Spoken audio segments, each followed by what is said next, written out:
Berbicara tentang legenda NBA, kita pasti sering mengarah ke mereka yang dikenal dengan kehebatannya di lapangan hingga meraih banyak rekor dan penghargaan besar. Banyak dari mereka memiliki akhir cerita yang manis untuk menutup karirnya. Namun tentu tidak semua legenda memiliki kisah yang sama. Kali ini ada satu legenda yang sangat hebat, bahkan pada satu titik sempat disebut sebagai MVP atau pemain terhebat di NBA selama bertahun-tahun. Namun di sisi lain, ia juga selalu berada di tempat dan waktu yang salah, sehingga ia sering terlihat seperti sosok yang selalu terkena sial di sebuah dongeng. Siapakah dia dan mengapa nasib buruk selalu mengikutinya selama di NBA? Sebelum lanjut, jangan lupa like dan subscribe ya. Simak ulasan berikut ini.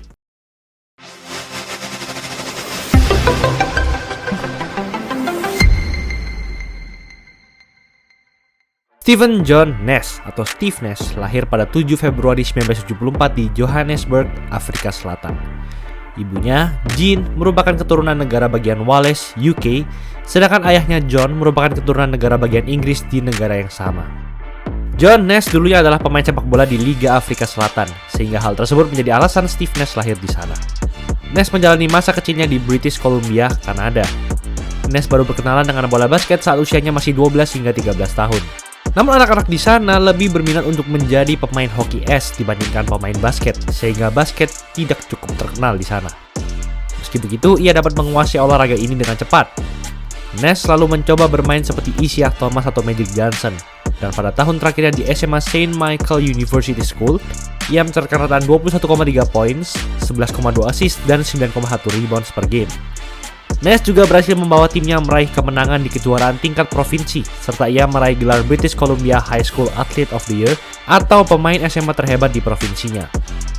Setelah lulus SMA, Nash melanjutkan perjalanannya bersama Universitas Santa Clara di Liga Kampus Amerika NCAA. Hal itu karena meski ia hebat di negaranya, namun Santa Clara adalah satu-satunya kampus yang tertarik dengan Nash. Selama di sana, Nash berhasil membawa Santa Clara menjadi juara 2 kali di West Coast Conference, Liga Basket Kampus bagian Barat Amerika. Namun dalam kejuaraan nasional NCAA, mereka selalu kalah di ronde-ronde awal. Nash akhirnya bermain selama 4 tahun penuh dengan Santa Clara dan lulus dengan gelar sosiologi. Ia mencatatkan total rataan 14,9 poin dan 4,5 assist per game. Di saat itu, ia memimpin Santa Clara dalam jumlah assist, akurasi free throw, dan 3 point masuk terbanyak.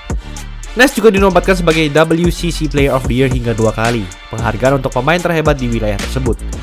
Nash akhirnya dipilih oleh Phoenix Suns pada urutan ke-15 di NBA Draft 1996.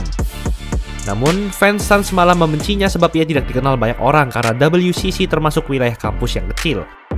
Terlebih lagi, Nash berada di salah satu angkatan draft terhebat sepanjang sejarah bersama Kobe Bryant, Allen Iverson, dan Ray Allen, yang membuat namanya semakin tenggelam untuk dikenali para fans. Nash pun berada di situasi yang sulit pada musim pertamanya. Suns sudah memiliki beberapa point guard elit pada 1996, yaitu Kevin Johnson dan Jason Kidd, yang saat itu sudah menjadi bintang di usia mudanya. Nash akhirnya hanya dimainkan sebagai cadangan mati selama 10,5 menit per game saja, dan ia hanya punya rataan 3,3 poin dan 2,1 assist per game pada musim pertamanya. Nash selalu berada di bayang-bayang Kidd pada saat itu. Meski begitu, ia tetap memberikan yang terbaik untuk Suns. Di musim keduanya, Nash berhasil berkembang menjadi penembak jitu. Ia memiliki akurasi 3 point hingga 41,5%, yang membuat waktu bermainnya mulai bertambah menjadi 21,9 menit per game. Dallas Mavericks pun kagum dengan performa Nash. Ia pantas mendapatkan kesempatan untuk memimpin timnya sendiri.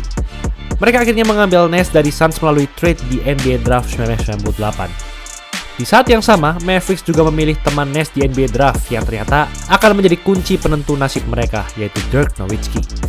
Nash pun semakin berkembang menjadi pemain bintang. Ia dinobatkan sebagai All-Star bersama Mavericks pada 2002 dan 2003. Namun Nash masih belum menemukan cara untuk keluar sebagai juara NBA. Pada 2001, saat Mavericks akhirnya tembus playoff setelah 10 tahun beruntun gagal, mereka dikalahkan oleh San Antonio Spurs dalam 5 pertandingan di ronde kedua. 2 tahun kemudian, mereka dipertemukan lagi, kali itu di babak final wilayah barat. Nash dan Mavericks sudah terlihat seperti calon juara pada saat itu. Namun sayang, Dirk mengalami cedera pada pertandingan ketiga, dan tanpanya, Mavericks akhirnya tidak bisa bertahan melawan skuad Spurs yang penuh bintang dengan kekalahan agregat 4-2. Langkah Nash menuju ke babak final kembali dihadang oleh Spurs. Pada 2004, Mavericks memutuskan untuk menjadikan Dirk yang masih muda sebagai pemain utama. Nash akhirnya berpisah dengan Mavericks dan kembali ke tim lamanya, Phoenix Suns. Nash menyetujui kontrak 5 tahun $65 juta atau sekitar 331 miliar rupiah per tahun bersama mereka. Di saat itu, Suns memiliki skuad yang muda dan hanya menang 29 pertandingan saja. Namun dengan kehadiran Nash, mereka membentuk trio yang segar bersama Amar'e Stoudemire dan Shawn Marion. Nash pun langsung menjalani masa prime-nya. Pada musim pertamanya kembali bersama Suns, ia langsung tampil dominan sebagai fasilitator hingga dinobatkan sebagai MVP, penghargaan untuk pemain terhebat di NBA, dengan rataan 15,5 poin dan 11,5 assist per game. Tak hanya sampai di situ, Nash lagi-lagi meraih gelar ini pada musim berikutnya. Meskipun gelar MVP keduanya ini meraih kontroversi karena banyak orang bilang seharusnya Kobe Bryant yang punya raihan 35,4 poin per game semusim lah yang menang.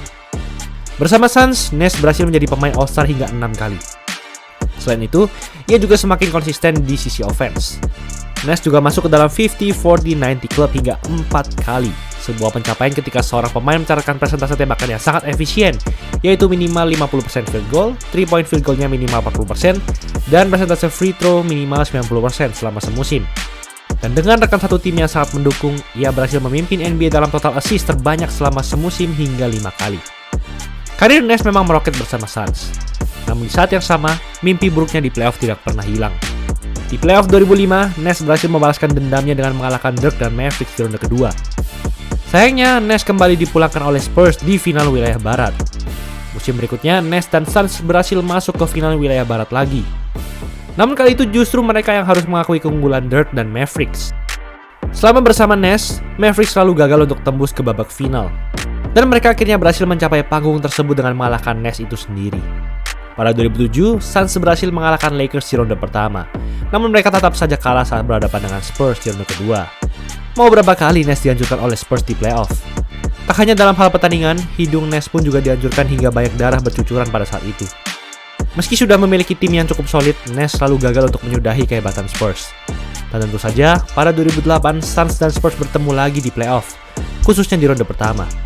Ini merupakan pertemuan ketiga mereka dalam 4 tahun terakhir di playoff. Tentunya ini adalah momen yang pas bagi Suns untuk memutarbalikan sejarah mereka. Namun, hal ini terjadi. O'Neal with the help, takes it to the basket, Duncan a three-pointer, puts it up, it's good! Tim Duncan from three-point.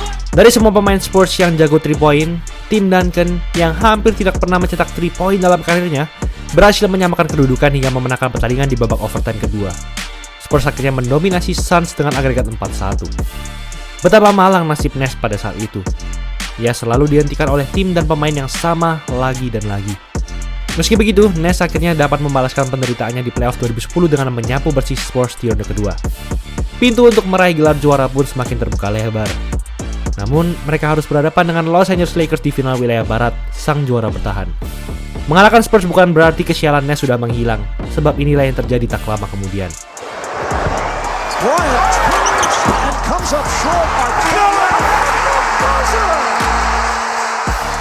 Beruntung sekali tembakan Kobe bisa meleset.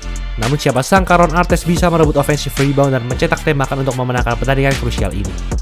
Suns akhirnya tertinggal 3-2 dan mereka dipulangkan Lakers di kandangnya sendiri.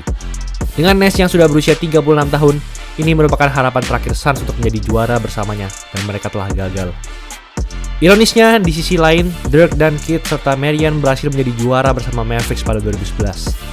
Dirk malah bisa jadi juara bukan dengan Nash, melainkan dengan pemain yang dulunya menutupi Nash untuk bersinar di masa mudanya bersama Suns.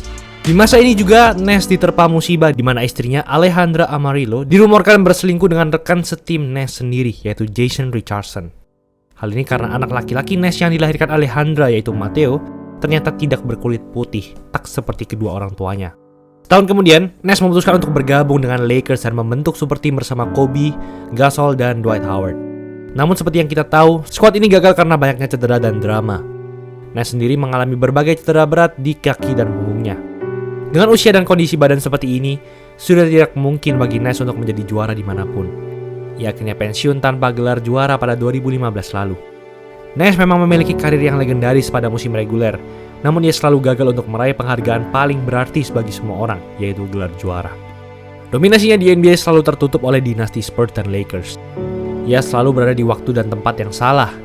Jika saja Nash bermain di wilayah timur yang persaingannya lebih mudah pada saat itu, masih ada kemungkinan kalau ia bisa tembus babak final NBA. Namun, realitanya Nash harus menerima nasib sial ini, karena di setiap kisah akan selalu ada seseorang yang dirugikan. Itulah ulasan mengenai episode kali ini. Tahun baru Easy Sportswear lagi promo 100.000 doang per setel. Kualitas dijamin terbaik, full print, jahitan rapi, 100% polyester, nyaman pol. Dari ukuran bayi sampai jumbo ada semua, gak usah takut kekecilan atau kebesaran. Kalau ada yang cacat, langsung kami ganti 100%. Kepuasan pelanggan nomor 1. Custom jersey olahraga apapun cuma mulai dari 100.000 per setel di Easy Sportswear aja.